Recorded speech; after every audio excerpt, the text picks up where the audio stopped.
Assalamualaikum warahmatullahi wabarakatuh. Alhamdulillah, nahmaduhu wa nasta'inuhu wa nastaghfiruh. Wa na'udzu billahi min syururi anfusina wa min sayyiati a'malina. Man yahdihillahu fala mudilla lahu wa man yudlil fala hadiya lahu.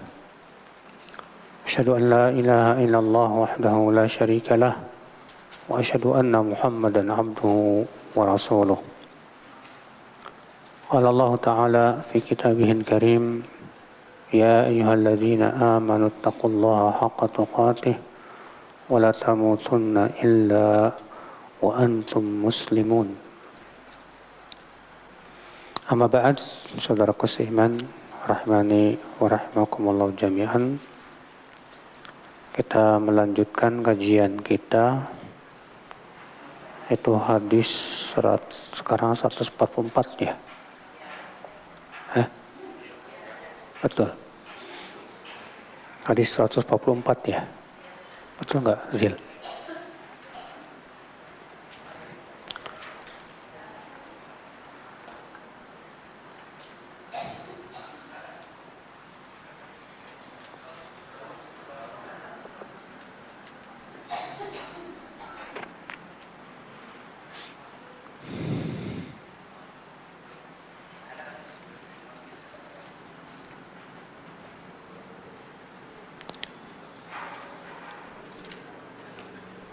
Ya. Wa Ibnu Mas'ud radhiyallahu anhu anna Nabiy sallallahu alaihi wasallam qala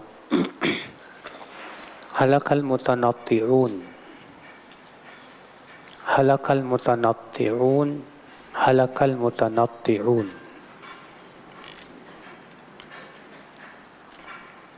Dari Abdullah bin Mas'ud, semoga Allah meridainya, bahwa Nabi sallallahu alaihi wasallam bersabda, celaka orang-orang yang gulu. Mutanatti'un itu artinya orang yang berlebih-lebihan. Iya. Nabi ucapkan itu 3 kali dari dalam Muslim. Hadis ini menunjukkan, saudaraku seiman, ibu-ibu sekalian, faedah yang pertama, al-halak akibatul mughalin fi aqwalihim wa af'alihim. Kebinasaan itu adalah akibat buruk daripada sikap berlebih-lebihan, gulu, baik dalam ucapan dan perbuatan mereka. Apa yang dimaksud dengan gulu, berlebih-lebihan, tentu sudah pernah kita sebutkan. Bahwa yang dimaksud dengan gulu itu melebihi batasan-batasan syariat dan melebihi kemampuan badan kita. Islam melarang kita berlebih-lebihan, ya. Dan orang yang berlebih-lebihan gulu itu biasanya celaka, ya. Dalam segala sesuatu. Dalam makan misalnya, orang yang makan berlebih-lebihan, ya, akan banyak penyakitnya biasanya. Dalam bergaul, orang yang bergaulnya terlalu berlebihan merusak agamanya, sehingga akhirnya habis waktunya buat bergaul sana sini. Ya, di dalam bercanda, kalau orang bercanda berlebihan mengeraskan hati, banyak tertawa. Ya. Demikian pula dalam dalam traveling. Ada orang yang senangnya traveling terus. Itu ya akibatnya akan jadi cinta dunia. Pokoknya yang namanya berlebihan itu dalam segala sesuatu, ya, akibat buruknya dia pasti binasa. Tidak baik sekali. Faedah selanjutnya, kata beliau, zamut takallufi wa tasyadduqi fil kalam. Celaan orang yang terlalu takalluf. Takalluf itu artinya mengada-ngada, membuat-buat yang melebihi kebiasaan kita. dalam ucapan, dalam berbicara. Artinya ada orang, Mbak, Bu, kalau bicara itu pengen kelihatan hebat. Sehingga yang ngomongnya itu difasih-fasihkan. Retorikanya dimantap-mantapkan gitu. Karena tujuannya pengen kelihatan kalau dia punya kelebihan. Dan seperti ini ya orang yang paling tidak disukai oleh Rasulullah SAW. Sebagaimana disebutkan dalam hadis, wa inna ab'adakum minni manzilan yaumal qiyamah asar-sarun al-mutasyaddiqun al-mutafayhiqun. Orang yang paling jauh kedudukannya dariku pada hari kiamat. Siapa itu asar-sarun? Siapa itu asar-sarun? Itu yang banyak cincong, banyak ngomong. Al-mutasyaddiqun, yaitu yang difasih-fasihkan ngomongnya biar kelihatan hebat. Al-mutafayhikun, yaitu al-mutakabbirun, yang sombong. Ya. Jadi kalau kita ngomong ya biasa aja lah. Jangan terlalu difasih-fasihkan biar kelihatan hebat, mantap gitu. Itu akhlak yang tidak disukai oleh Rasulullah sallallahu alaihi wasallam. Faedah yang ketiga kata Syekh Salim, asyiddatu la ta'ti bi khair. Sikap radikal itu tidak mendatangkan kebaikan. Radikal itu apa sih Pak, Bu? Radikal itu artinya keras. Ya, tidak sesuai atau melebihi yang dibataskan oleh syariat. Itu tidak baik. Cuman kan kalau di zaman sekarang ya, kata-kata radikal itu dinisbatkan kepada orang yang megang sunnah. Ya, karena orang yang megang sunnah kan melarang syirik, melarang bid'ah, melarang maksiat. Wah, ini radikal nih. Iya. Sementara orang yang suka berbuat maksiat, yang sholatnya belang bentong, biasa-biasa aja, dikatakan apa? Atau biasa-biasa aja. Itu standar orang awam gitu Pak, Bu. Mereka bilang kamu beragama itu jangan terlalu berlebihan lah, biasa-biasa aja. Kita lihat, maksudnya biasa-biasa aja gimana ya, kayak dia yang sholatnya terkadang iya, terkadang enggak, ya, yang nggak peduli sama agama. Nah, ini termasuk talbis iblis tentunya, saudaraku seiman. Faedah selanjutnya yang keempat kata beliau, al-Islamu dinu tawassuti wal i'tidal fil aqwali wal af'al. Islam itu agama tengah-tengah dalam ucapan dan perbuatan. Maksudnya tengah-tengah gimana? Itu antara berlebihan, sikap berlebihan, antara sikap berlebihan dengan sikap meremehkan. Ya. Dalam segala sesuatu. Dalam masalah takdir. Islam itu, Ahlus Sunnah itu tengah-tengah antara Qadariyah dan Jabariyah. Qadariyah menolak adanya takdir. Jabariyah menetapkan takdirnya kelebihan. Sampai mengatakan bahwa manusia tidak punya kemampuan. Iya. Manusia itu bagaikan jarum jam, tak punya kemampuan apa-apa. Ini jelas ya, gulu berlebihan. Ahlussunnah tengah-tengah. Ahlussunnah mengatakan memang semua sudah takdirkan oleh Allah, tapi ingat manusia pun diberikan oleh Allah kemampuan. Ya.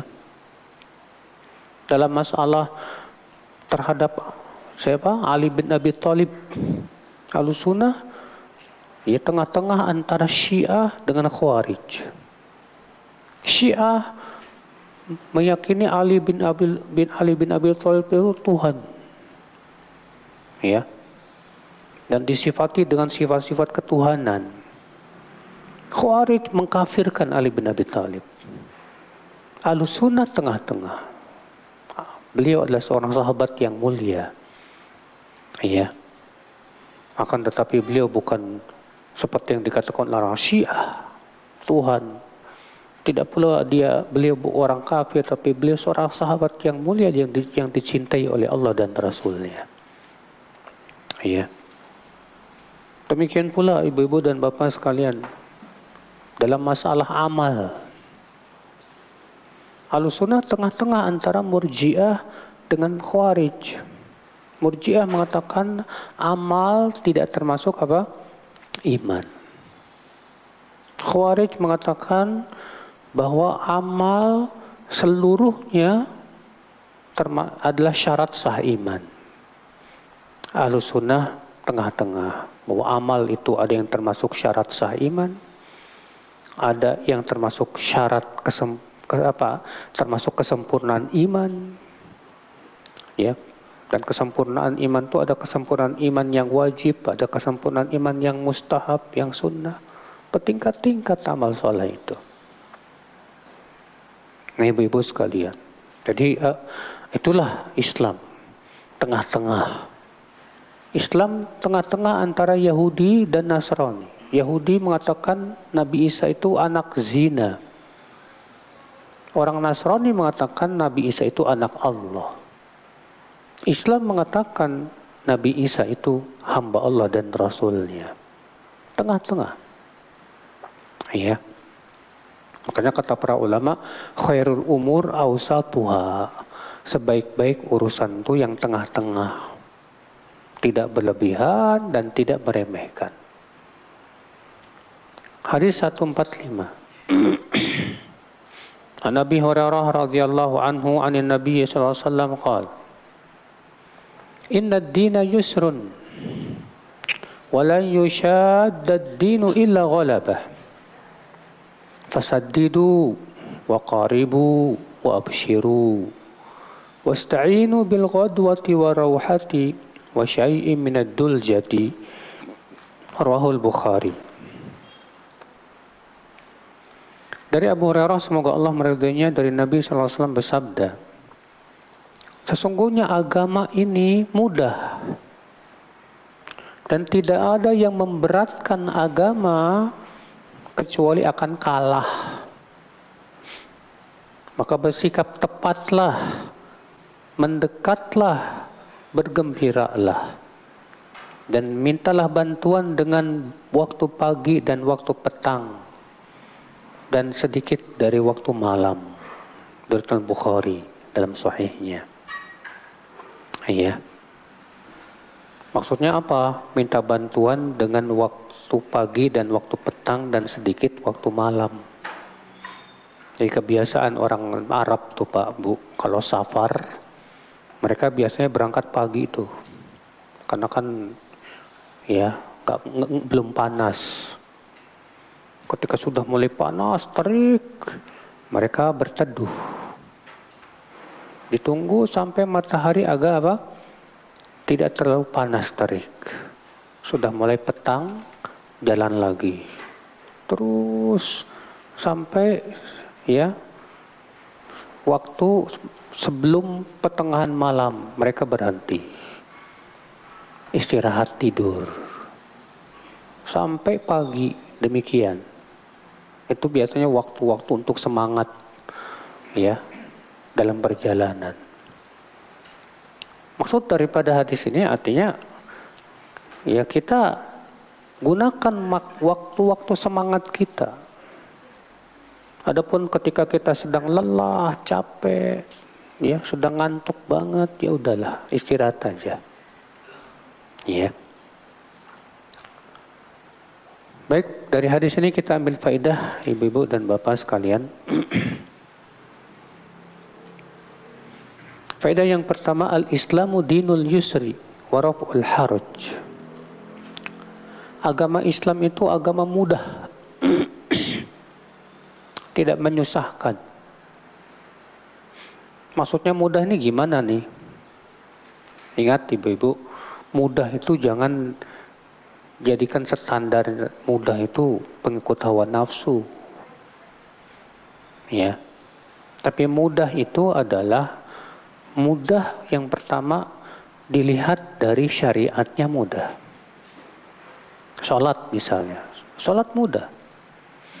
Allah hanya syariatkan salat hanya 5 waktu, tidak sampai 50. Sekali salat paling kita 10 menit. Ya. Kalau sekali salat kita 10 menit, berarti 5 waktu hanya 50 menit. Dari 24 jam, mudah.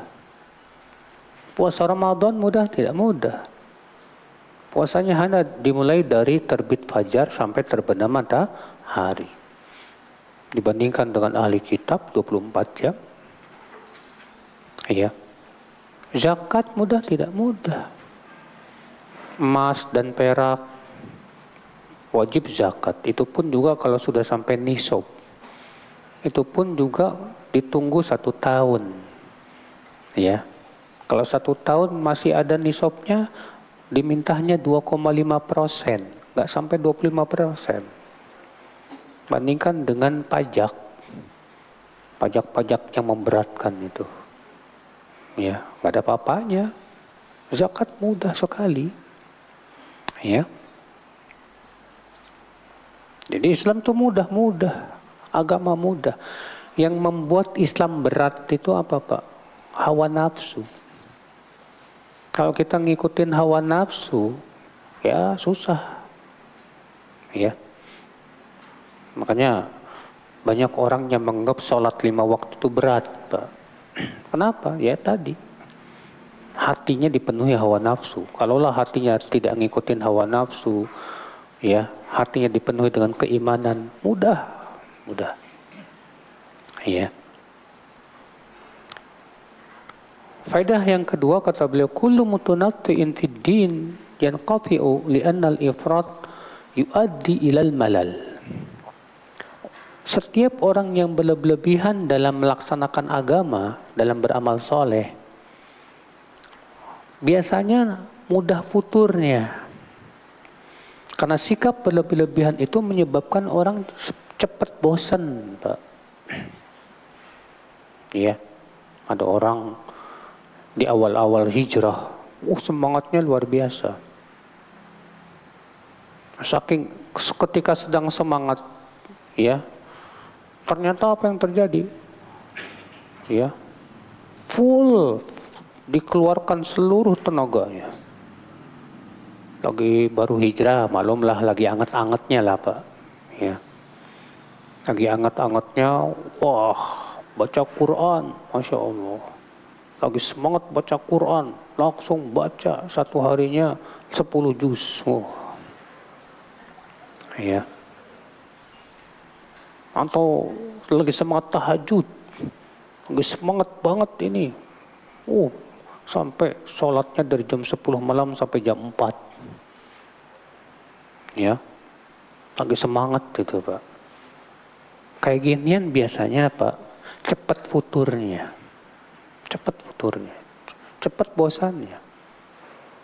Ya kayak antum kalau ikut perlombaan maraton lah. Ya. Lari jarak 10 kilo misalnya. Nah, di 1 kilometer pertama antum keluarkan seluruh tenaganya untuk lari. Wah. 1 kilo, bener. Dia lewatin semua orang. Wow. Habis itu apa? Capek. Ya.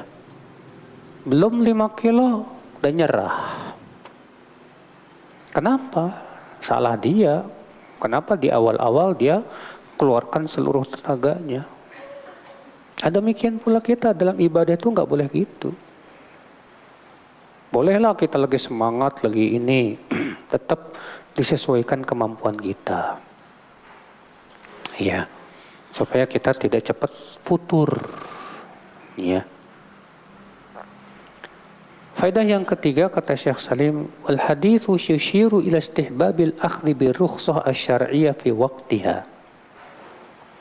Hadis ini mengisyaratkan Disunahkan kita mengambil keringanan syariat pada waktunya. Ya. Keringanan syariat pada waktunya contohnya gimana? Ketika sedang safar, diberikan rukhsah kita untuk sholat qashar. Zuhurnya jadi 2, asarnya dia apa? 2, maghribnya jadi berapa? Tetap 3, Pak. Jangan 1,5. Ya, nggak bisa. Isya'nya 2. Ya, keringanan, alhamdulillah. Ketika kita sakit, nggak bisa sholat sambil berdiri, diberikan rukhsah sambil duduk. Kalau duduk nggak bisa juga, sambil tidur. Tidur nggak bisa juga, ya di isyarat. Isyarat nggak bisa juga, disolatin. Udah mati kali. Iya. Ikhwatal Islam, saudaraku seiman, rahimani wa rahimakumullah jami'an. Keringan-keringanan. Ketika ada masyaqqah, kesulitan, biasanya akan muncul keringanan. Ketika tidak ada air, boleh apa? Tayamum. Iya. Nah itu. Jadi, mana yang lebih utama? Mengambil keringanan saat waktunya diberi keringanan, atau tetap kita maksain diri? Jawabnya mengambil keringanan lebih utama. Kenapa? Karena Rasulullah SAW sabda, Innallaha yuhibbu an tu'ta rukhasuhu. Ya. Sesungguhnya Allah itu cinta keringanannya itu didatangin, dilakukan. Kalau Allah kasih keringanan, ya alhamdulillah. Kita ini terkadang Pak, maunya yang berat-berat. Contohnya apa Pak? Rasulullah kalau sholat itu mudah.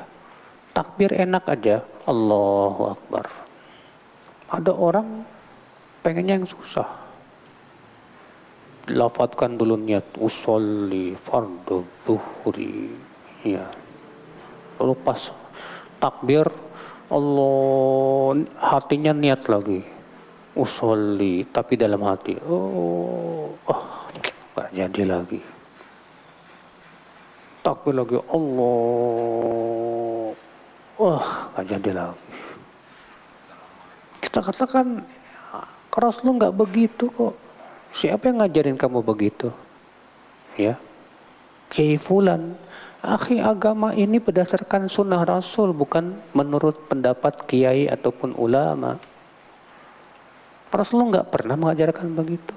Rasulullah SAW, ya, apabila sholat, beliau bertakbir, Allahu Akbar. Adapun niat itu sudah otomatis ada.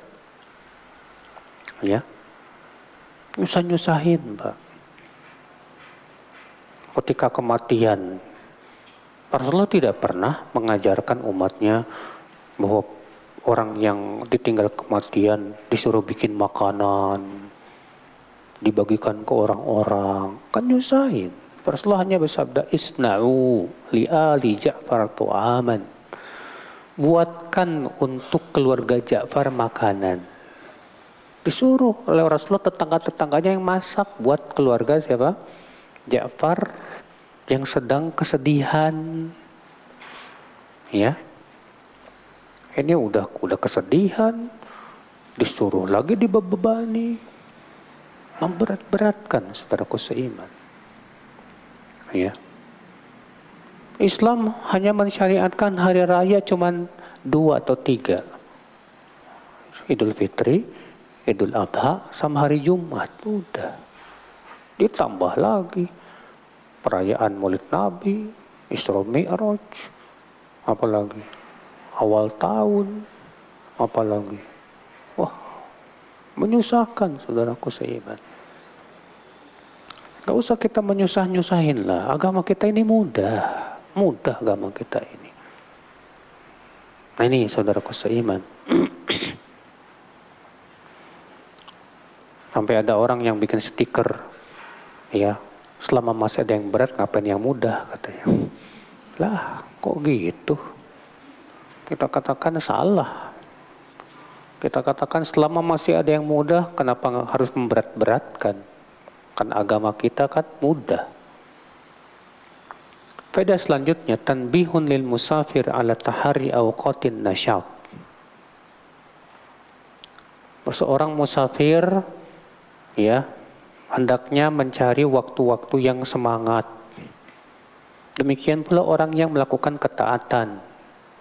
Hendaknya lakukan ketaatan itu di saat-saat sedang semangat. Jangan pas lagi ngantuk banget. Ya, antum kalau lagi ngantuk banget terus maksain sholat, ana jamin Pak, bacaannya kemana-mana. Hancur udah. Lupa udah. Disuruh rakaat berapa nih? 2 apa 3? Ya. Akhirnya apa? Mencaci diri sendiri. Itu enggak bagus sekali. Faedah selanjutnya, kata beliau, al-qasdu fil ibadah. Bersikap sederhana dalam ibadah itu lebih baik. Ya, daripada bersungguh-sungguh tapi bid'ah. Maka sikap yang sederhana dalam ibadah itu yang sesuai dengan sunnah Rasulullah SAW. Yusilu ila mardatir Rabb. Karena itu yang akan menyampaikan kita kepada keridhaan Allah Subhanahu wa taala. Ya. Hadis berikutnya 146. Wa an Anas radhiyallahu anhu qala dakhala an-nabiy sallallahu alaihi wasallam al-masjida fa idza hablun mamdudun baina sariyatain fa qala ma hadzal hablu qalu hadza hablun li Zainab fa idza fatarat ta'allaqat bih fa qala an-nabiy sallallahu alaihi wasallam hullu liyusalli ahadukum nasyatah fa idza fatara falyarqud muttafaqun alaih. Dari Anas, semoga Allah meridainya, ia berkata, Nabi SAW masuk ke masjid. Ternyata Nabi melihat ada tali yang terikat di antara dua tiang. Ya, Nabi melihat ya ada tali di dalam masjid yang terikat di antara dua tiang. Lalu Nabi bersabda, ini tali siapa? Tali apa ini? Kata para sahabat, ini tali milik Zainab. Zainab bintu Jahash, ya, istri Rasulullah SAW. Apabila ia ya sholat dan sudah capek, maka ia pun sholat sambil bergelantungan di tali itu. Jadi Zainab sholat di masjid, sholat malam. Nah kalau sudah capek, sholatnya sambil bergantungan gitu, Pak. Iya. Apa kata Rasulullah SAW? Hullu, cabut tali ini. Hendaklah seseorang dari kalian sholat dalam keadaan dia semangat, dalam keadaan dia kuat. Apabila dia telah lelah, tidurlah. Muttafaqun alaih. Dari Bukhari dan Muslim. Hadis ini menunjukkan ibu-ibu dan bapak sekalian, kita ambil faidah yang pertama. Al-Islamu dinut taisir. Agama kita ini, agama Islam itu agama yang memudahkan, bukan menyusahkan. Sebagaimana sudah kita jelaskan tadi. Faedah yang kedua, at-tanaful jaizun fil masjid lirijali wan nisa. Boleh bagi laki-laki dan wanita sholat sunnah di masjid, nggak apa-apa. Kalau ada ibu-ibu misalnya, saya mau sholat duha di masjid, boleh, nggak apa-apa. Atau ibu-ibu mau sholat tahajud di masjid, boleh, nggak apa-apa. Tapi kalau ditanya mana yang lebih utama, di masjid apa di rumah? Jawabnya di rumah lebih utama. Ya. Faedah selanjutnya, izalatul munkar bil yad liman yatamakkan min dzalik. Menghilangkan kemungkaran dengan tangan bagi orang yang mampu. Karena Nabi SAW melihat ada tali yang terikat di antara dua tiang. Maka Nabi langsung mengingkari. Cabut ini, kata Rasulullah SAW. Ya. Maka dari itu wajib kita mengingkari kalau kita melihat ada orang yang ibadahnya terlalu gulu berlebihan. Contoh misalnya ada orang pas lagi sholat berjamaah kakinya jegang banget, Pak. Pernah lihat nggak, Pak? Kakinya jegang, blok gitu. Ingkari, Pak. Kenapa? Kan itu gulu. Bilang, afwan akhi, kaki antum jangan terlalu jegang gitu. Ya. Anak pernah tuh negor yang kayak gituan, Mbak. Akhi, jangan jegang gitu, Anda bilang. Nabi menyuruh supaya kalau sholat berjamaah itu pundaknya rapat. Lah kalau jegang pundak antum nggak rapat, ngambek, Pak. Ya nggak terima. Ya terserah lah. Iya. Dikasih tahu kok malah baper gimana gitu. Iya. Ikhwata Islam saudaraku seiman. Ada juga ya orang yang sujud, Pak, panjang banget, gitu, kayak mau bobo, Pak. Ya, ini nggak benar juga, gulu gitu. Ya, itu kita tegur juga, afwan akhi, nggak boleh seperti itu. Ya. Faedah selanjutnya, yukrahu an ya'tamidal musalli fi athna'i sholati ala syai'. Makruh hukumnya seorang yang sedang sholat sambil bersender kepada sesuatu. Ya, biasanya yang pojok masjid tuh kan enak tuh, nempel ke mana? Ke tembok. Nah, sholatnya sambilnya kita makruh tuh, Pak. Ya, buktinya di sini Zainab bikin tali biar kalau pas lagi capek gelantungan gitu. Nggak boleh sama Rasulullah SAW. Iya, itu hukumnya makruh.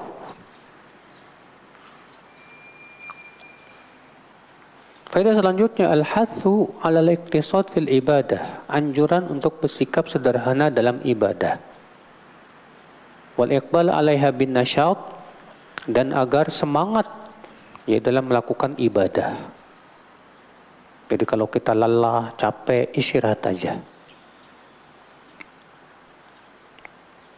Faedah selanjutnya, jawazul qu'ud fi shalah liman asabahul i'ya. Bagi orang yang lelah, boleh sholat sambil duduk, boleh, gak apa-apa. Kalau memang dia lelah. Rasulullah SAW ketika telah tua, beliau sholat tahajudnya sambil duduk, Pak. Sehingga ketika telah tersisa sekitar 30 ayat, beliau berdiri. Lalu beliau ruku, sujud, demikian rakaat keduanya. Ya, boleh, gak masalah. Faedah selanjutnya, ingkarul munkar la yakunu illa ba'dal ilm. Mengingkari kemungkaran itu harus setelah berilmu dulu. Kenapa? Ketika Rasulullah melihat tali yang terikat, Rasulullah nanya dulu, ini tali apa ini? Ya, tabayun dulu Rasulullah, tali apa ini? Ketika dijelaskan, oh rupanya itu tali milik Zainab, yang digunakan kalau untuk sholat ketika capek, gelantungan gitu. Baru Rasulullah mengingkari. Berarti itu menunjukkan, Pak, bahwa kita kalau mengingkari kemungkaran itu harus pakai ilmu dulu. Ya, jangan pakai dugaan. Jangan pakai dugaan. Hadis berikutnya 147. Wa an Aisyah radhiyallahu anha anna Rasulullah sallallahu alaihi wasallam qala, "Idza na'asa ahadukum wa huwa yusalli falyarqud hatta yadhhaba anhu an-naum. Fa inna ahadakum idza shalla wa huwa na'isun la yadri la'allahu yadhhab yastaghfir fayasubbu nafsah." Muttafaqun alaih. Dari Aisyah, semoga Allah meridhoinya, bahwa Rasulullah SAW bersabda, apabila salah seorang dari kalian ngantuk, ya dalam keadaan dia sedang sholat, hendaklah ia tidur sampai hilang ngantuknya itu. Karena sesungguhnya salah seorang dari kalian apabila ia sholat dalam keadaan ngantuk, dia tidak tahu, tidak sadar, barangkali tadinya dia mau istighfar malah mencaci maki dirinya sendiri. Ya. Hadis riwayat Bukhari dan Muslim. Hadis ini kita ambil faidah, kata Syekh Salim. Faidah yang pertama, karahatu ijhadin nafs bil ibadah. Makruh hukumnya membuat jiwa kita ini kecapean dengan ibadah, keletihan dengan ibadah. Ya. Jangan terlalu membuat badan kita ini jadi letih banget, jangan, Pak. Kayak orang Khawarij itu, Pak, ibadahnya kayak gitu, Pak. Sampai kata Ibnu Abbas, aku melihat orang Khawarij itu wajahnya itu sayu gitu. Jidatnya hitam, tangannya kepalan. Rupanya mereka itu sholat tahajud semalam suntuk. Setiap hari puasa. Jadi malam gak pernah tidur, bayangkan. Itu kan menyiksa. Itu gak benar. Ya. Faedah selanjutnya, al-iqtisad wa tarkul ghulu fil ibadah. Wajib meninggalkan sikap berlebihan dalam ibadah dan bersikap tengah-tengah. Faedah yang ketiga, al-akhdhu bil ihtiyat. Yaitu dianjurkan kita mengambil kehati-hatian, Pak. Dianjurkan kita mengambil apa? Kehati-hatian dalam ibadah. Cuman ingat ya, Pak, beda antara hati-hati dengan was-was. Was-was bukan hati-hati. Contohnya hati-hati gimana? Kehati-hatian tuh begini, Pak. Kalau para ulama beda pendapat, apakah ibadah ini hukumnya wajib atau sunnah, maka yang hati-hati adalah lakukan. Kalau beda pendapat antara hukumnya haram atau boleh, yang hati-hati tinggalkan. Itu kehati-hatian. Ya. Adapun was-was gini, pas lagi sholat, saya kentut apa enggak ya? Kayak kentut deh, kayak enggak. Batal. Wudu lagi. Pas wudu, was-was lagi. Tadi saya nyuci rambut enggak ya? Kayaknya enggak deh. Balik lagi, wudu lagi. Nah itu was-was tuh enggak boleh tuh. Ya haram hukumnya. Ya. Jadi bedakan antara hati-hati dengan apa? Was-was. Beda jauh. Contoh lagi, kalau yang hati-hati, contoh hati-hati gini lagi. Kalau Bapak misalnya ingat tadi jam 11 saya sudah wudu. Ingat banget jam 11 sudah wudu. Tapi setelah itu saya ragu, kentut gak ya? Kayaknya kentut deh. Kayaknya enggak deh. Terus yang lebih hati-hati mana? Berwudu lagi. Kata Imam Malik berwudu lagi. Tapi kata jumhur mengatakan apa? Enggak perlu berwudu lagi. Kenapa? Karena kita ambil yang yakin, buang yang ragu. Nah, ini bisa menghilangkan was-was. Kaidah ini bisa menghilangkan apa? Was-was. Itu ambil yang yakin, buang yang ragu. Ya. Nah ini Bapak Ibu-Ibu sekalian. Kalau kita ragu nih, 2 apa 3, 2 apa 3, 2 apa 3. Ambil yang yakin, buang yang ragu. Yang yakin 2, yang ragu 3. ya udah tambah lagi 1 rakaat sujud sahwi sebelum salam. Faedah selanjutnya, al-hadits dalilun ala qa'idati saddi dzara'i.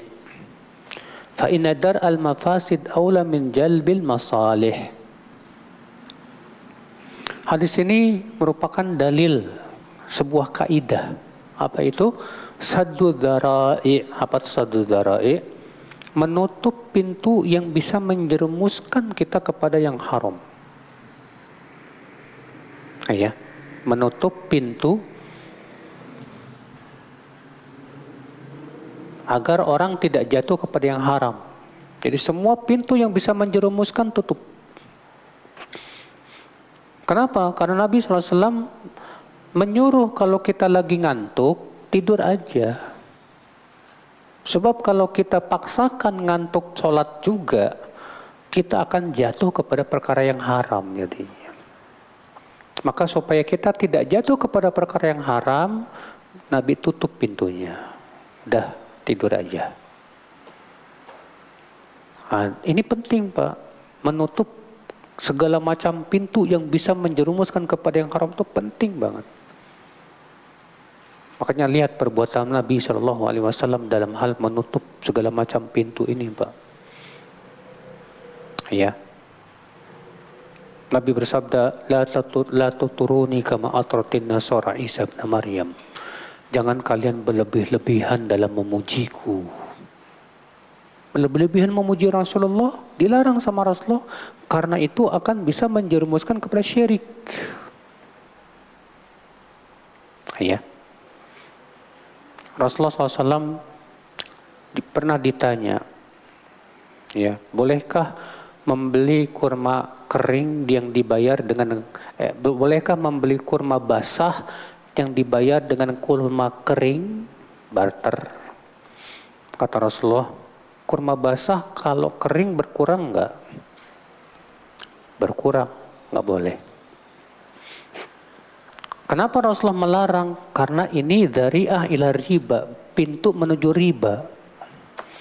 Dilarang oleh Rasulullah SAW. Allah juga berfirman, wala taqrabuz zina, jangan dekati zina. Maka semua yang mendekatkan kepada zina dilarang. Kenapa? Karena itu dzari'ah yang menjerumuskan kepada zina. Ya, Allah menyuruh kita untuk menundukkan pandangan supaya tidak terjerumus kepada apa? Zina. Rasulullah melarang ikhtilat laki-laki perempuan supaya tidak terjerumus kepada apa? Zina. Iya. Itu semua dilakukan oleh Rasulullah SAW dalam rangka apa? Menutup pintu rapat-rapat. Jangan sampai kita masuk kepada apa? Sesuatu yang tidak baik. Nah, penting diri kita pun juga penting Bapak dan Ibu-ibu ya, untuk menutup diri kita sendiri, jangan sampai jatuh. Contoh misalnya HP. Jangan sampai kita itu Pak membuka pintu buat kita jatuh kepada maksiat. Ya. Maka kalau kita saat syahwat bergebu, pengen buka YouTube, pengen buka yang enggak, udah buang aja tuh HP. Ini sudah ada pintu ini mau masuk ke dalam maksiat. Segera tinggalkan. Jangan sampai kita malah membuka. Ya. Ada akhwat misalnya minta pertemanan sama antum. Dan antum khawatir terfitnah, jangan diterima.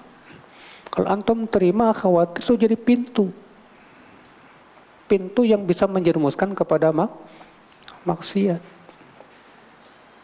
Jadi semua pintu yang bisa menjerumuskan kepada maksiat udah tutup aja Pak.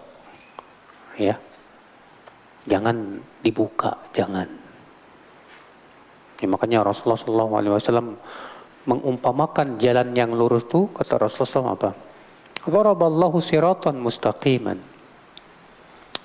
Allah memberikan perumpamaan jalan yang lurus. Wa ala jambati sirat yasur. Di pinggir kanan kiri sirat jalan itu ada apa? Pagar. Dan di pagar itu ada pintu-pintu. Setiap pintu itu ada satu murkhah. Ada apa namanya? Kain yang menutupinya. Ya. Lalu Rasulullah menafsirkan bahwa pintu-pintu itu adalah pintu-pintu keharaman. Pintu itu adalah keharaman. Setiap kali seorang muslim mau membuka pintu itu, maka malaikat yang ada di hati si hamba itu berkata, "Wayhak, la taftahu, fa innaka in taftahu talishu." Celaka kamu. Jangan kamu buka itu pintu. Kalau kamu buka, kamu masuk gitu. Dilarang. Ya. Makanya kita pun demikian. Kalau kita merasa ini bakalan jadi pintu menuju maksiat, udah tutup baik-baik, rapat-rapat. Jangan malah membuka buat diri kita fitnah. Jangan. Ya.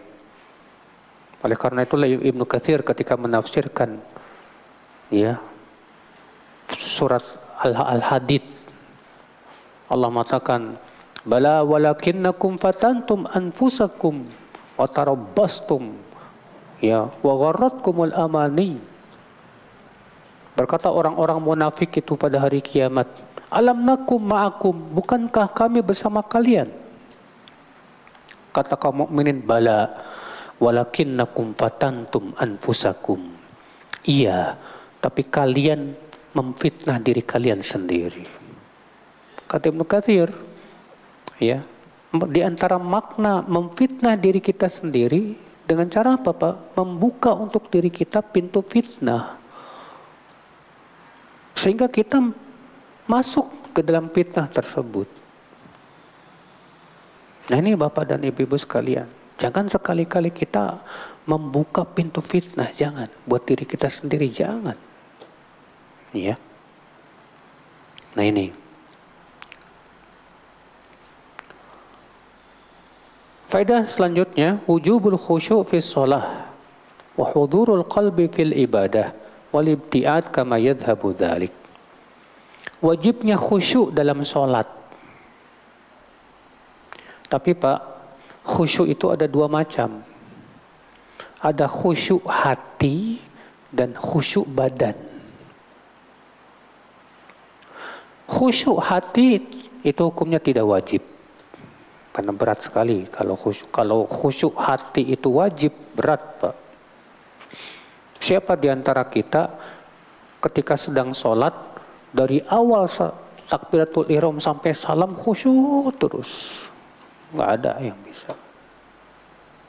Terkadang kita sholat takbiratul ihram khusyuk Pak, Masya Allah. Tiba-tiba muncul pikiran, mikirin ini, mikirin itu. Ya. Adapun yang kedua, khusyuk badan, maka ini wajib. Khusyuk badan itu artinya diam, tidak banyak bergerak.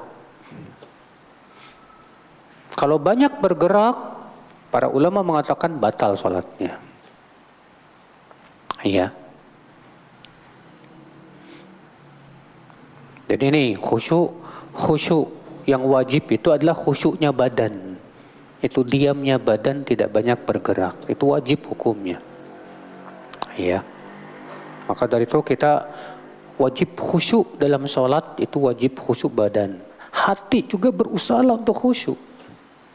Karena khusyuknya hati ketika sholat itu yang sangat berpengaruh untuk ya diri kita, saudaraku seiman. Ya. Nah, di antara perkara yang membantu kita khusyuk apa? Memahami bacaan kita, ya.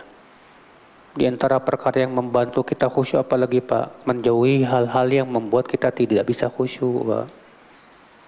Contoh misalnya, kalau kita sholat jangan pakai sajadah yang bergambar. Pakai sajadah bergambar. Pas sholat nanti sibuk melihat ini gambar apaan ini. Ya. Ini masjid. Pintunya sebelah mana? Jadi akhirnya enggak khusyuk. Ya. Makanya Nabi SAW pernah Rasulullah SAW diberi oleh Abu Jaham pakaian yang ada hiasannya, Pak. Setelah selesai sholat, itu Rasulullah langsung mencabut pakaian itu kayak Rasulullah nggak suka. Kata Rasulullah, kembalikan baju ini kepada Abu Jaham. Karena hiasannya mengganggu aku lagi sholat tadi, membuat aku lalai. Masya Allah. Iya, saudaraku seiman. Faedah selanjutnya, istihbabu doa fi sholah min ghairi taqyidin bi syai'in muayyan. Disunnahkan berdoa dalam sholat.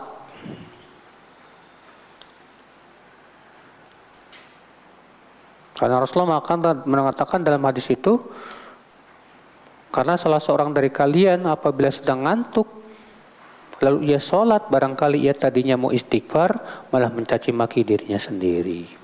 Itu menunjukkan, kata beliau, dianjurkan kita banyak berdoa dalam sholat. Terutama kapan? Ketika sujud dan ketika sebelum salam. Ini dua tempat yang sangat dianjurkan, ditekankan kita banyak-banyak berdoa. Rasulullah bersabda, wa ammas sujud fa aktsiru fihi du'a fa qaminun an yustajaba lakum. Adapun sujud, maka perbanyaklah berdoa padanya. Maka itu sangat dekat ijabah, kata Rasulullah SAW.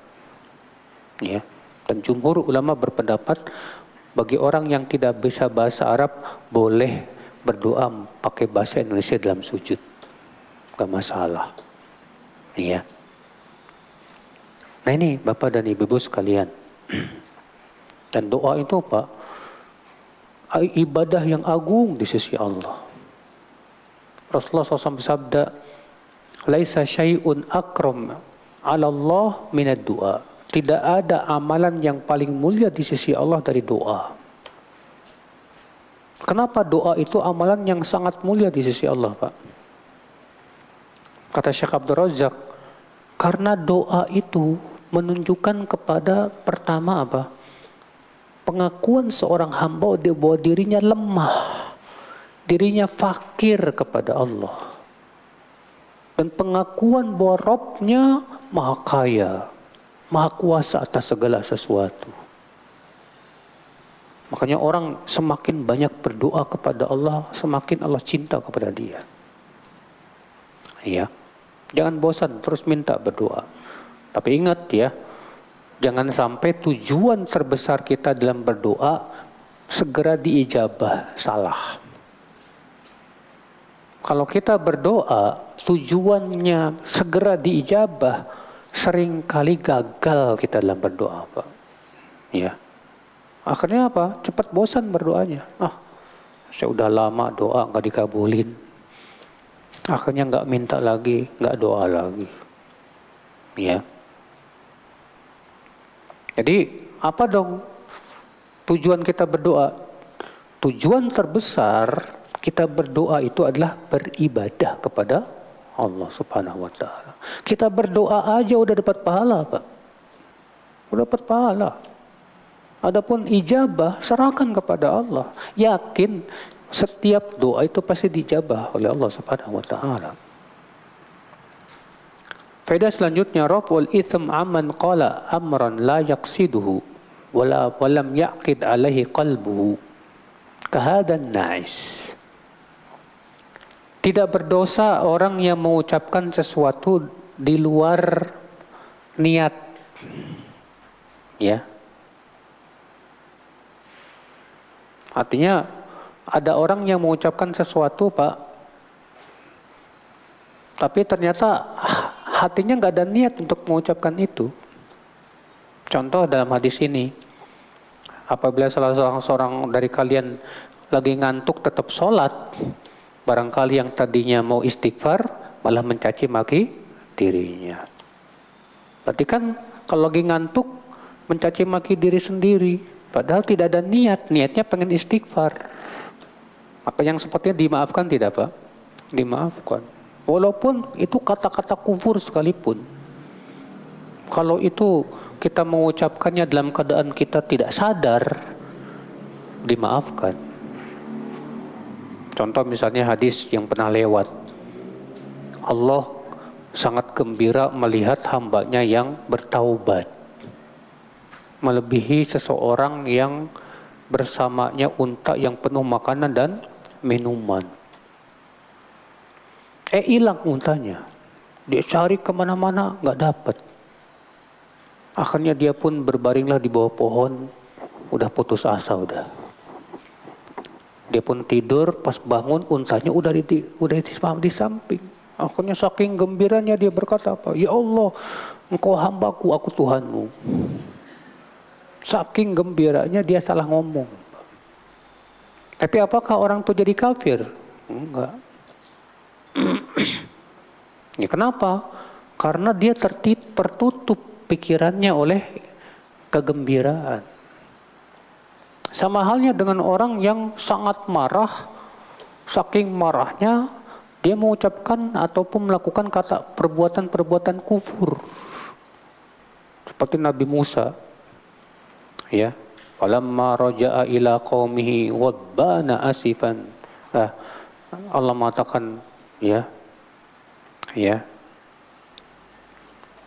dalam surat Al-A'raf itu, ketika Nabi Musa melihat kaumnya menyembah patung itu, Pak, ya, apa yang terjadi? Nabi Musa langsung membuang kitab suci itu, Taurat, dijenggutnya kepala Nabi Harun dan jenggotnya ditarik. Ya. Kata Nabi Harun, apa? Hai Musa, jangan segera menyalahkan aku. Aku sudah memberikan peringatan kepada mereka, tapi mereka menganggap aku lemah, hai Musa. Ya, walamma sakatal ghadabu akhadal alwah. Ketika Nabi Musa sudah tidak marah lagi, diambillah oleh Nabi Musa apa? Alwah tadi, lembaran-lembaran yang berisi firman-firman Allah. Nabi Musa sampai saking marahnya melemparkan apa? Ya, lembaran-lembaran yang isinya firman Allah itu. Apakah Nabi Musa kafir? Tidak. Itu menunjukkan kalau orang sedang tertutup pikirannya sehingga dia tidak sadar apa yang dia lakukan, dimaafkan, Pak. Ya. Sama halnya dengan orang yang suami yang lagi marah banget sama istrinya, saking marahnya dia mengucapkan kata-kata talak. Ya. Maka jatuh tidak talaknya? Tidak. Talaknya tidak jatuh, tidak sah.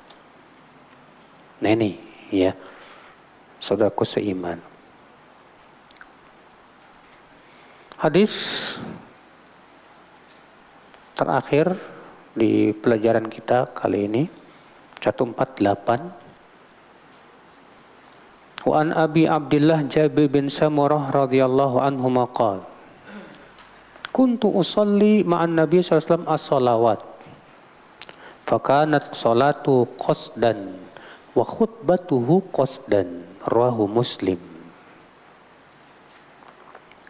Dari Abu Abdullah Jabir bin Samurah, semoga Allah meridainya, ia berkata, aku pernah sholat bersama Nabi SAW beberapa sholat, banyak sholat, dan sholat Nabi itu qasdan itu ya nggak terlalu panjang, nggak terlalu pendek, dan khutbah Nabi pun juga qasdan, tengah-tengah, nggak terlalu panjang, nggak terlalu pendek, pertengahan.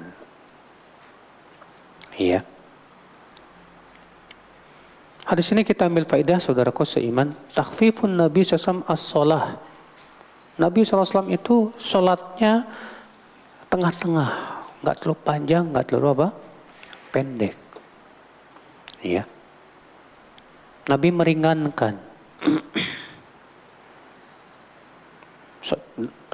Nabi kalau sholat subuh membaca 60 sampai 100 ayat. 60 sampai 100 ayat panjang nggak, Pak? Hah? 60 sampai 100 ayat panjang nggak? Yang benar. Ya kalau antum biasa sholat subuhnya pakai kulhu, ya iyalah. Tiap sholat subuh bacanya tabat, kulhu. Pas ada orang baca an-naba, panjang bener ini. Kenapa? Karena kita sudah membiasakan diri yang pendek. Ya, terlalu pendek itu, Pak. Antum tahu nggak surat An-Naba berapa ayat? Hah? Belum, nggak sampai 50. An-Naba itu 46. Kalau nggak salah 46. Coba dilihat deh. Ya. Surat An-Naba 46. Tambah surat Al-Buruj berapa? 50, Pak? Enggak. Surat An-Naba berapa? 40 aja. 40 pas. 40 pas tuh.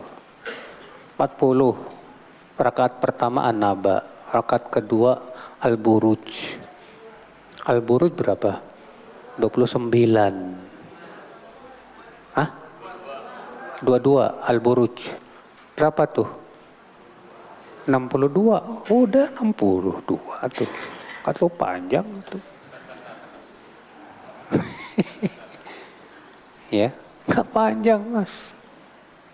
Cuma masalahnya kenapa kita nganggap itu panjang?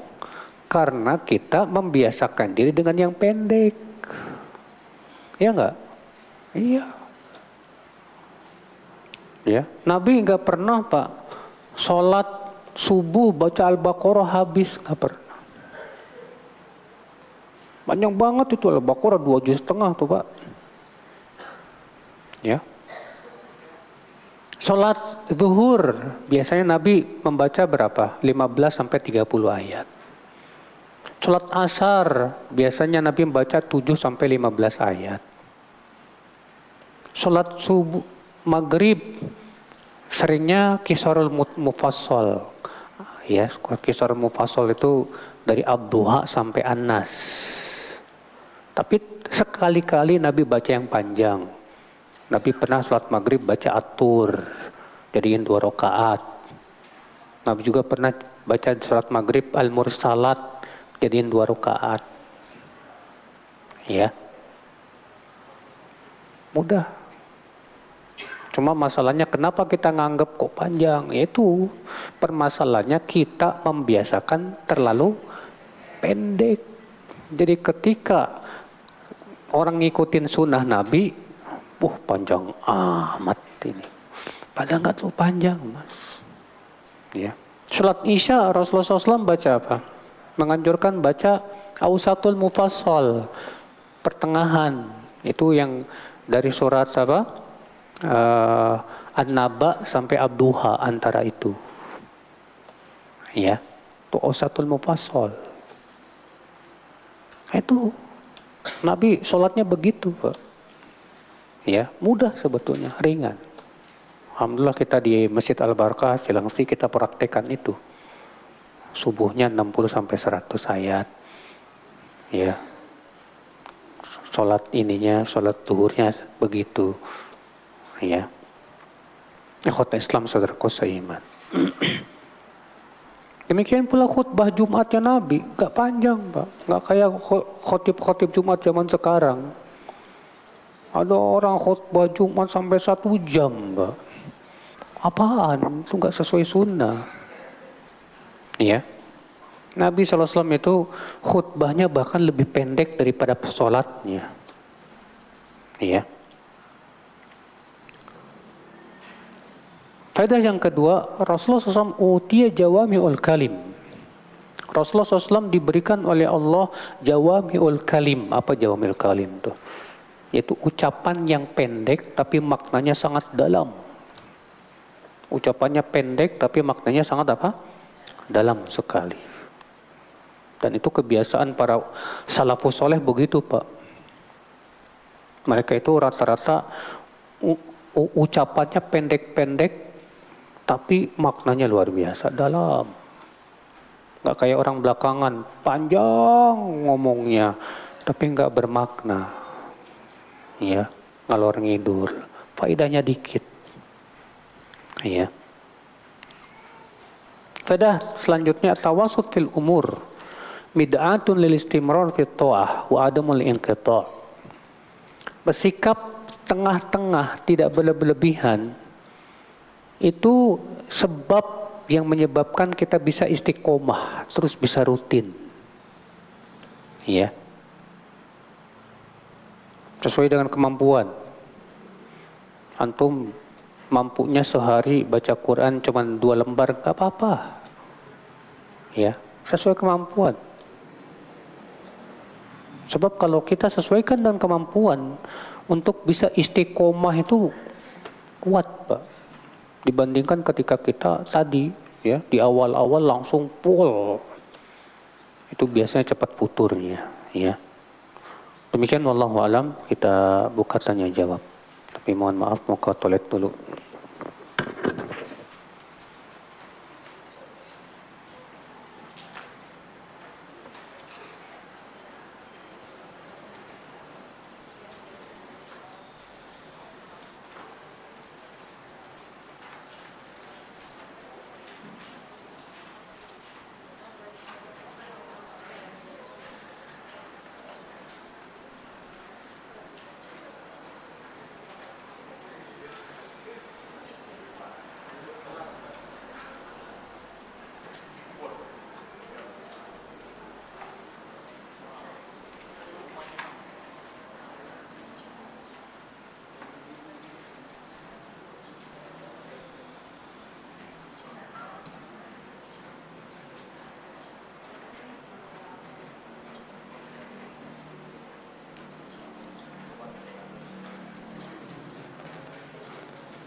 Apakah anak yatim bisa menerima zakat? Kalau anak yatimnya miskin, boleh.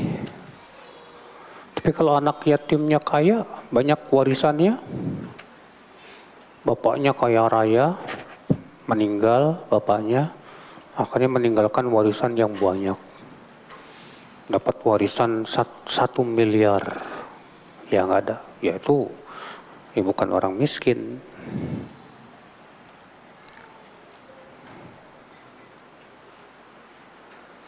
Malu adalah cabang dari iman. Kadang orang tua memaknai malu itu sama dengan minder. Mohon pencerahannya. Malu beda dengan minder. Ya. Minder misalnya mau belajar tajwid, mau belajar baca Quran, karena belum bisa baca jadi minder. Akhirnya malah nggak mau belajar. Itu bukan malu, itu malu-maluin. Ya, malu itu yang benar gimana? Aduh, saya kok nggak bisa baca Quran, malu saya. Udahlah, saya belajar. Bodoh amat orang mau nganggap apa. Daripada saya menahan malu bodoh, mendingan saya menahan malu minder. Ya, menahan minder. Itu baru benar dia malu, sahih. Ya, seorang wanita misalnya malu kalau auratnya kelihatan, bagus. Kenapa? Karena Nabi mengatakan al-haya la ya'ti illa bi khair. Malu itu tidak mendatangkan kecuali kebaikan. Ya. Allah menyukai hamba yang mengambil keringanan. Jika keringanan tersebut bertemu dengan amal yang besar fadilahnya, apakah kita boleh tidak mengambil rukhsah, Ustaz? Contoh safar. Ketika puasa Arafah, bagaimana? Tergantung. Kalau ketika kita safar dan puasa Arafah dan ternyata puasa membuat kita berat, maka pada waktu itu lebih baik kita tidak puasa. Mana yang lebih utama, Pak? Puasa Arafah apa puasa Ramadan? Puasa Ramadan kalau safar wajib nggak? Hah? Puasa Ramadan kalau safar wajib nggak? Nggak wajib. Ya. Memang ada perkataan sebagian ulama yang mengatakan bahwa kalau untuk puasa Arafah lebih baik ketika safar tetap puasa. Kenapa? Kalau Ramadan kan bisa diqadha. Kalau puasa Arafah nggak bisa diqadha, kata mereka. Ya.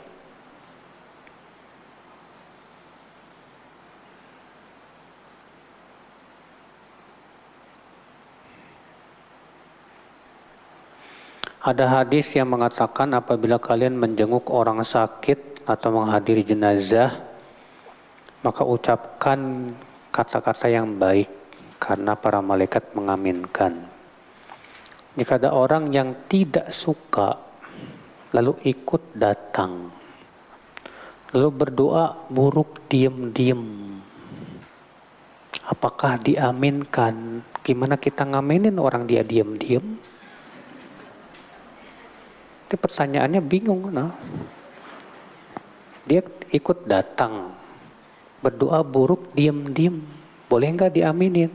Gimana diaminin? Orang dia diam-diam, dia kan diam-diam mendoakan keburukan. Antum kok tahu dia diam-diam? Hebat banget, ya?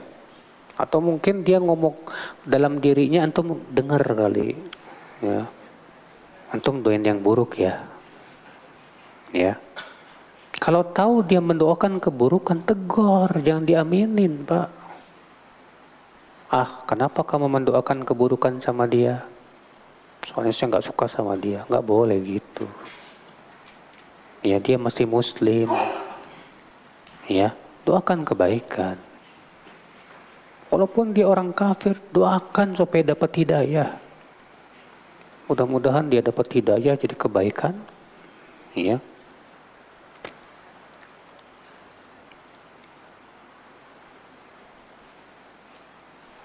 Jika istri suami yang senang ngobrol lama, apakah termasuk orang yang diancam dalam hadis orang yang banyak bicara, Ustadz? Tergantung obrolannya, pertama isinya apa, yang kedua tujuannya apa. Ya.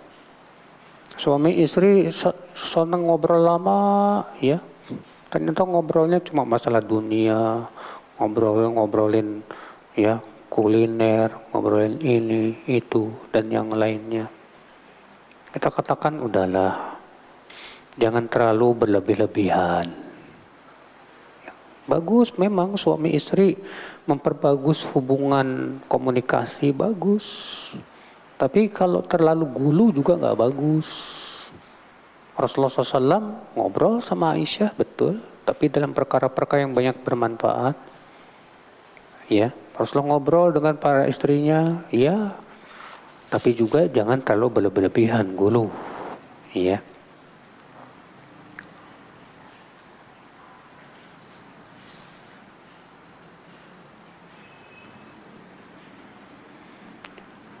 Hujan seperti apa yang merupakan rukhsah bagi laki-laki untuk tidak salat di masjid? Kata para ulama, hujan yang merupakan rukhsah itu adalah hujan yang masyaqqah, yang membuat kita sulit. Adapun kalau hujannya kecil, cuma rintik-rintik gitu, nggak sulit, tetaplah berangkat. Ya.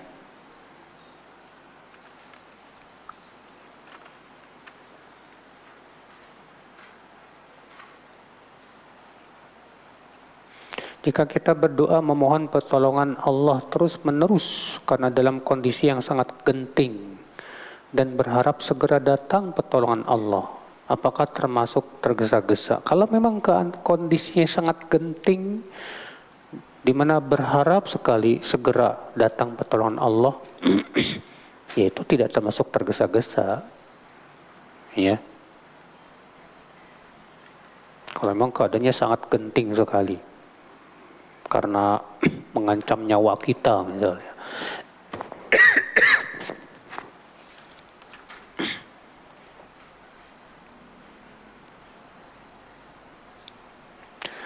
Tidak sengaja melihat di TikTok menganjurkan baca surat-surat tertentu setelah sholat. Surat Al-Waqiah setelah sholat subuh, hadisnya lemah banget. Ar-Rahman setelah sholat duhur, As-Sajdah setelah asar, Yasin setelah maghrib, Al-Mulk setelah isya. Ya, menentukan surat-surat setelah sholat tanpa dalil ini bid'ah.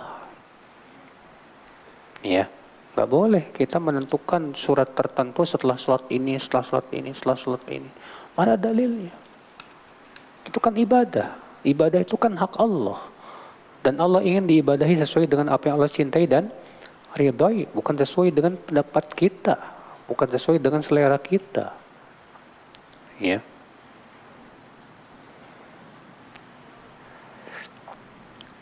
Saat waktu sholat isya, kita ngantuk banget, sehingga tidur dulu. Kemudian terbangun di sepertiga malam terakhir. Ya. Kalau memang saking ngantuknya akhirnya tidur, baru bangun sepertiga malam terakhir, maka niatnya qadha. Kenapa? Karena sholat isya itu waktunya hanya sampai pertengahan malam. Sebagaimana dalam hadis riwayat Muslim, wa waqtul isya ila nisfil lail. Salat isya itu hanya sampai pertengahan malam. Jadi kalau kita memang ngantuk banget, ya, maka gunakan aja jam beker supaya tidak keluar dari waktu yang telah ditentukan. Ya.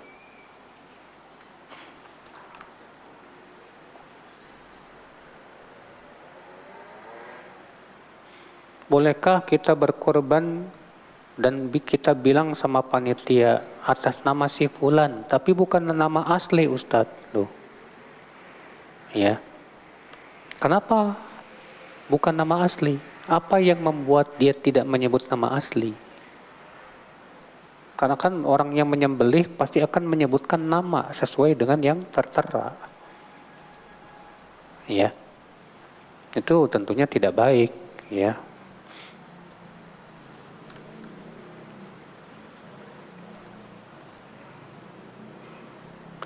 Kalau kita udzur pas di masjid terlambat, sudah mulai sholat duhur, kita belum sholat qobliyah. Setelah sholat zuhur, mana yang dilakukan duluan? Qobliyah dulu atau ba'diyah dulu? Khilaf para ulama. Sebagian ulama mengatakan qobliyah dulu, baru ba'diyah. Sebagian mengatakan ba'diyah dulu, baru qobliyah. Karena masalah tidak ada dalil dalam masalah ini, Pak. Ya. Allahu a'lam, kalau mau qobliyah dulu baru ba'diyah silahkan, atau mau ba'diyah dulu baru qobliyah juga silahkan. Bolehkah berdoa ketika ruku? Khilaf para ulama. Jumhur mengatakan boleh, sebagian ulama mengatakan tidak boleh. Syekh bin Baz pendapatnya hanya boleh mengucapkan seperti yang Rasulullah ucapkan, subhanakallahumma rabbana wa bihamdika Allahumma gfirli, itu aja. Itu pendapat yang paling kuat, pendapat Syekh bin Baz.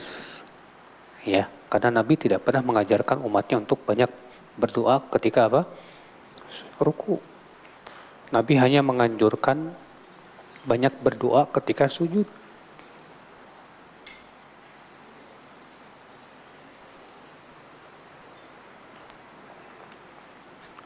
Untuk khusyuk badan dalam sholat, bagaimana sholat sunnah dengan membaca Quran sambil membolak-balikan halaman? Apakah diperbolehkan? Iya. Bergerak untuk keperluan boleh. Yang tidak boleh itu kalau bergerak tidak ada keperluan. Iya.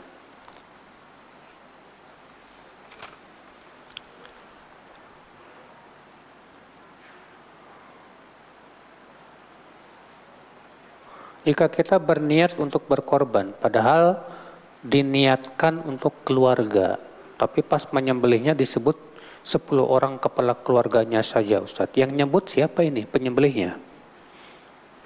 Kalau yang menyebut penyembelihnya, padahal kita niatnya buat semua keluarga, maka yang dilihat niat kamu yang berkorban.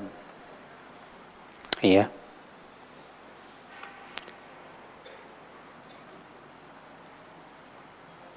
Sebaiknya kalau kita punya niat ingin berkorban, lebih baik mana? Menyembelih di masjid dekat rumah kita tapi nggak sesuai sunnah.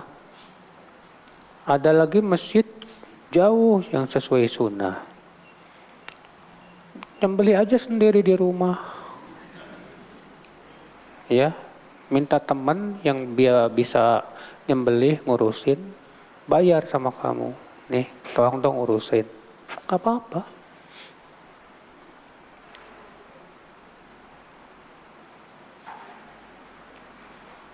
Bagaimana sikap yang baik kepada orang tua? Kadang kalau lagi ada masalah rumah tangga atau kesulitan keuangan, kita malah justru menghindar. Sementara untuk tidak menelepon atau mengunjungi mereka, khawatir kalau ketemu tidak bisa menyembunyikan keadaan susah kita. Dan malah jadi kepikiran sama mereka. Mohon masukan Ustadz. Ya. Ya kalau keadaannya kita sedang kesulitan keuangan, bukan alasan kita malah memutuskan silaturahim, nggak boleh. Ya, biasa aja. Ketika ketemu sama mereka, ya biasa aja. Kalau dibilang gimana kabar antum? Baik, alhamdulillah, bekhair. Nggak usah kita ngadu ke mereka. Aduh, saya lagi kekurangan duit dan yang lainnya, nggak usah. Iya.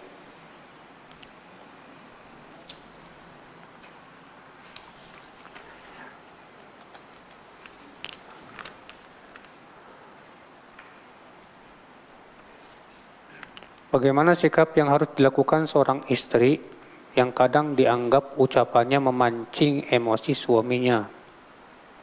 Suaminya ketika marah kadang sampai tidak bisa mengendalikan emosi, kadang nadanya dengan makin kasar, kadang sampai banting barang dan menghancurkan perabot rumah. Sudah beberapa barang hancur, meja, kursi, TV hancur. Ya. Kejadian ini memang jarang, tapi kejadian ini bikin trauma istri. Takut sekali rasanya kalau suami sudah sampai banting-banting barang dan tidak bisa mengontrol emosinya. Padahal sebagai istri sudah berusaha menahan dan menjaga omongan agar tidak memancing emosi. Tanya baik-baik sama suami. Ketika suaminya lagi tenang, Mas, saya itu nggak mau membuat kamu marah emosi. Kamu kalau marah itu ngeri sekali, Mas. Saya mau tanya, kayak gimana sih ucapan saya yang menurut Mas itu bikin emosi? Tolong jelaskan supaya saya jauhi. Ya. Karena masalahnya terkadang begini, Bu. Keadaan suami memang emosinya lagi labil. Istri ngomong baik-baik pun dianggap emosi. Banyak terjadi seperti itu. Contoh, suaminya senang nonton HP aja. Orang kalau sudah senang nonton HP, emosinya naik. Apalagi kalau misalnya lagi debat di HP itu. Lagi kesel banget dia. Terus istrinya ngomong, marah. Ya. Atau suaminya lagi lapar banget, atau lagi capek banget keadaannya. Maka di situ coba komunikasikan dengan suami baik-baik. Ya. Supaya Ibu tahu apa sih maunya suami kayak gimana. Ya, ketika tahu suaminya sifatnya kayak gitu, kalau udah marah banting sana, banting sono, mendingan banting tulang ya. Maka pada waktu itu ibu baik-baiklah ngomong sama suami, Mas, kamu kalau udah marah tuh saya takut banget Mas, sampai banyak yang ngerusak. Tolonglah jelaskan sama saya, apa sih yang kayak gimana sih yang kamu tidak sukai, yang kamu anggap bahwa mancing emosi itu seperti apa, ya. Coba.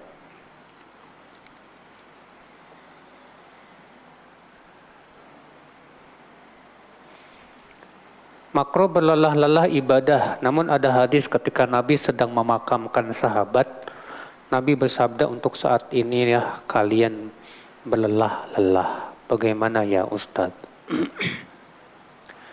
Tentunya Ibu, berlelah-lelah itu ada dua macam. Ada orang yang walaupun lelah tapi menikmati. Dan ada orang yang sangat lelah yang menyebabkan dia ya malah hilang kekhusyuan dan yang lainnya. Jadi kita lihat lelahnya itu seperti apa. Karena kalau lelah itu di luar batas kemampuan badan kita, makruh, nggak boleh. Tapi kalau lelah badan kita masih kuat, nggak masalah, ya, nggak masalah.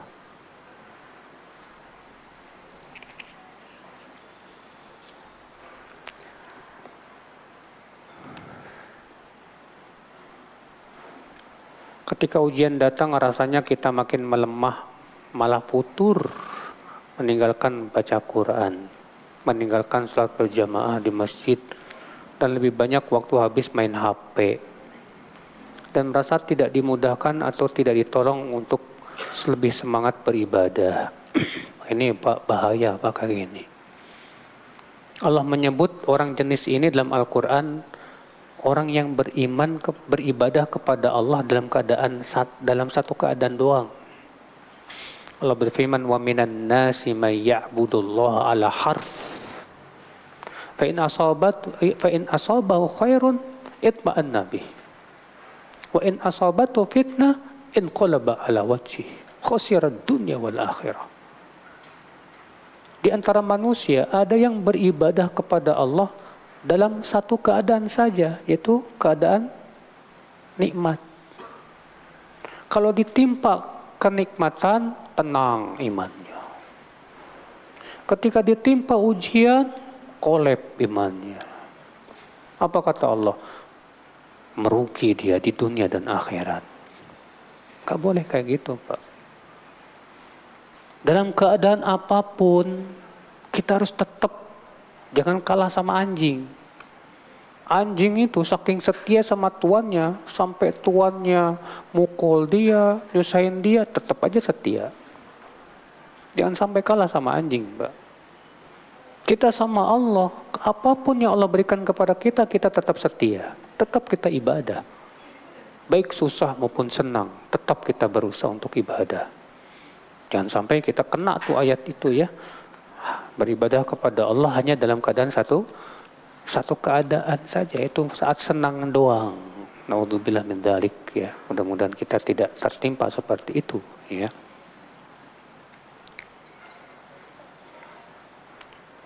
Ibu rumah tangga kadang sudah waktunya sholat. Pada saat itu ana sedang memasak.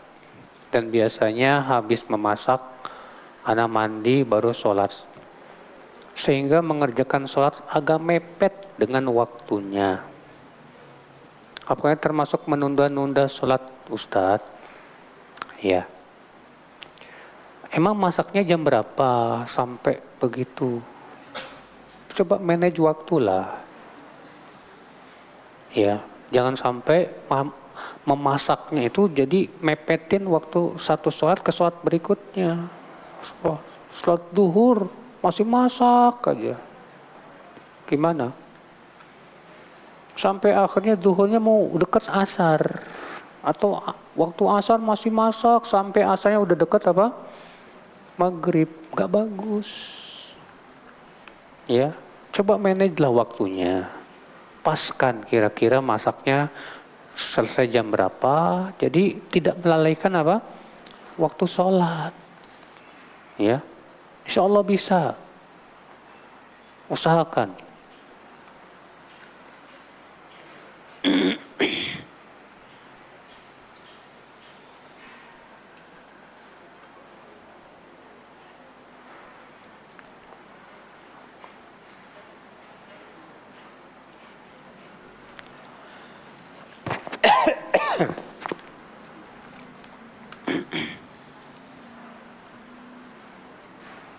Apakah boleh sholat wajib pakai ayat lebih daripada Nabi dengan tujuan murojaah? Boleh, nggak apa-apa.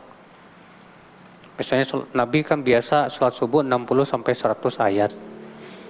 Antum karena pengen murojaah 200 ayat. Boleh aja, silakan. Kalau memang itu tidak membuat antum berat. Ya. Sholat Isya misalnya Nabi biasanya ausatun mufassal, tapi antum bacanya sholat Isya misalnya bacanya surat Al-A'raf misalnya. Silahkan saja kalau memang sholatnya sendirian. Ingat, kalau sholatnya apa? Sendirian. Karena kata Rasulullah, kalau sholat seseorang dari kalian sholat jadi imam, falyukhaffif, ringankan. Karena di belakangnya ada orang yang sakit, ada orang yang tua dan yang. Tapi kalau dia sholat sendirian, kata Rasulullah, falyutawwil masya, silakan dia panjangkan semau dia, terserah. Ya.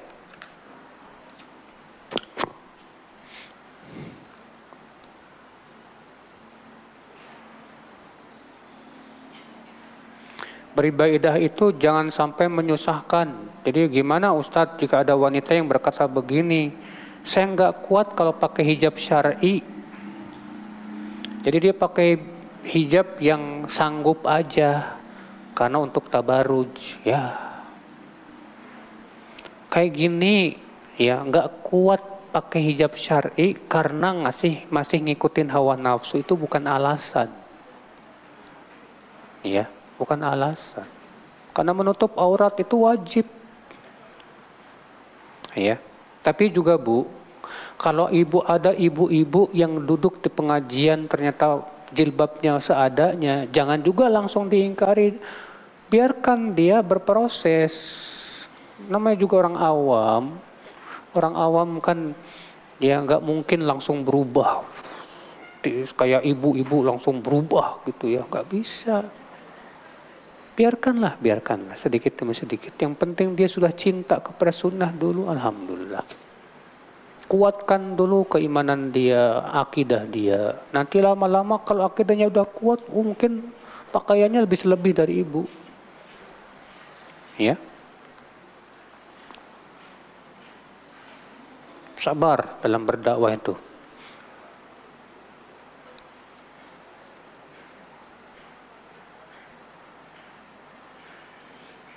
Saya pernah membaca, aku tidak peduli atas keadaanku susah atau senang, karena aku tak tahu mana yang diantaranya kedua itu lebih baik bagiku.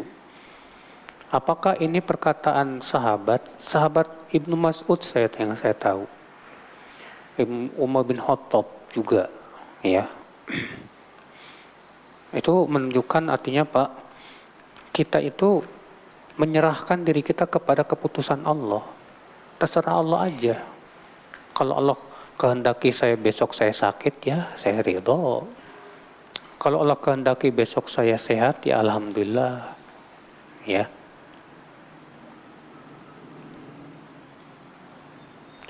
Untuk zakat mal, Ustadz, ada yang berpatokan dengan perak, betul. Sebagian ulama mengatakan demikian. Iya. Kenapa? Karena alasannya limura'atil fuqara, supaya lebih memperhatikan fakir miskin. Kalau saya pribadi sih patokannya emas. Kenapa? Karena dikiaskan dengan zakat yang lain. Kambing nisabnya berapa? 40. Unta nisabnya berapa? 5 ekor unta. Mahal Pak unta itu. Ya. Maka untuk uang lebih dekat kepada emas. Juga emas itu lebih stabil dibandingkan perak. Kalau saya lebih condong kepada patokannya emas, bukan perak. Ya, wallahu a'lam. Agama kita ini mudah.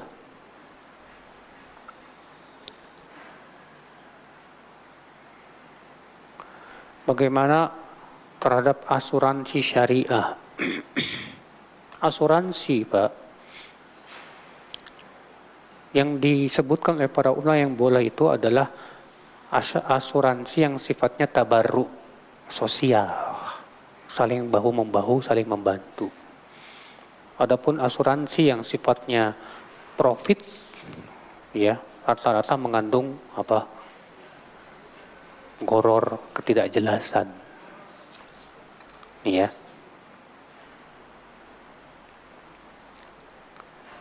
Bolehkah niat sholat sunnah wudhu digabung dengan sholat sunnah rawatib? Pendapat yang paling kuat boleh. Yaitu pendapat jumhur ulama.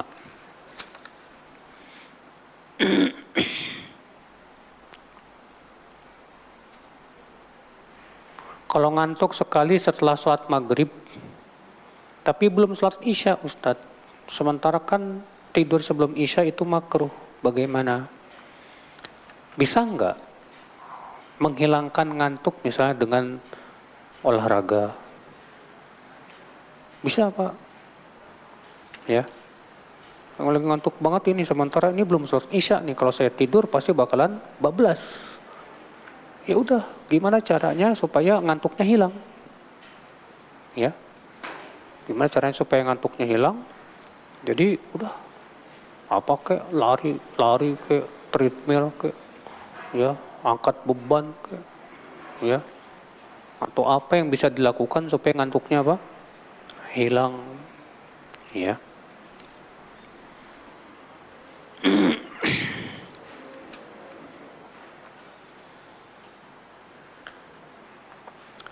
Sholat sambil duduk bagi yang kelelahan, apakah hanya untuk sholat sunnah saja? Betul.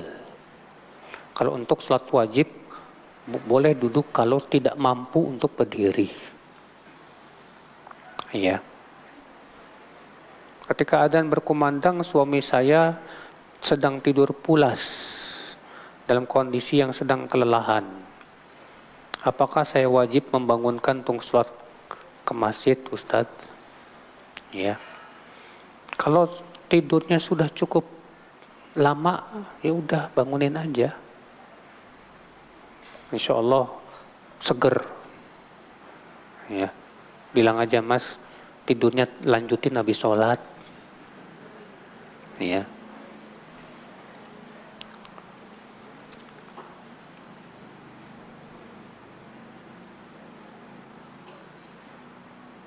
Apakah acara-acara pasar kaum muslimin yang terkadang sampai campur baur antara laki dan perempuan desak-desakan itu diperbolehkan ya Ustadz?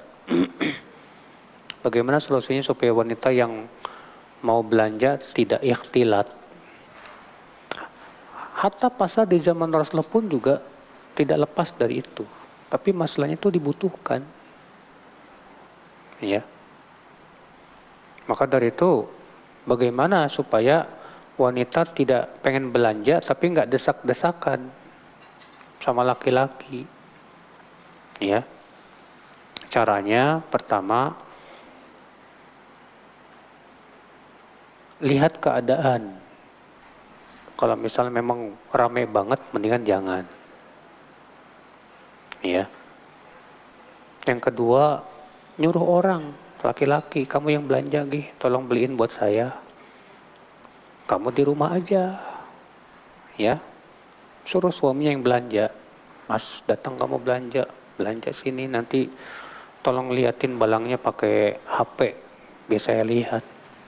Saya nggak mau, ya soalnya sana rame banget, ikhtilat, desak-desakan. Ya, itu bagus. Untuk apa? Kehati-hatian. Untuk ya keselamatan kita. Allahu a'lam. Demikian. Subhanakallah bihamdik. Asyhadu an la ilaha illa anta astaghfiruka wa atubu ilaik. Assalamualaikum warahmatullahi wabarakatuh.